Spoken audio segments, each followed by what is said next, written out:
Salam dostlar, bu günləri Çangan, Günyan, 205 avtomobillərində sürət panelləri ingiliscə necə çevrilir onu göstərəcəyim. İlk öncə buradan bu düyməyə basırıq. Basdıqdan sonra infoya giririk.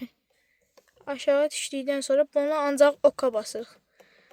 Ancaq oka basdıqdan sonra belə bir kod gəlir. Burada minus 1-dir, plus 0-dır.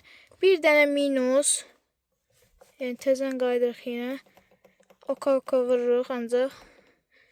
Bir dənə minus, sonra yenidən plus, minus, minus, plus, plus, plus. Bunu yazdıqdan sonra bir də plus vururuq və belə səhifə açılır.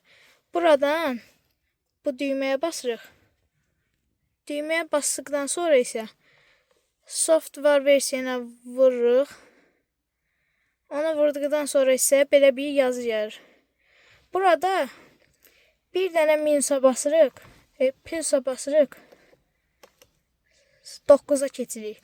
Burada sizdə 4 olacaq. O 4-ü bir dənə ok vurub, bunu plusa basaraq, bunu edirsiniz 9.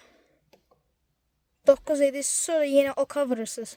Oka vurduqdan sonra bir dəfə minusa basaraq update olsun üstünə OK vurursunuz. OK vurdunuzsa bir dənə gözləyirsiniz. Sonra yenidən buna basırsınız. Buna basdıqdan sonra isə bir dənə də buna basırıq, çıxırıq. Çıxdıqdan sonra isə gördüyünüz kimi ingiliscə olacaq panel.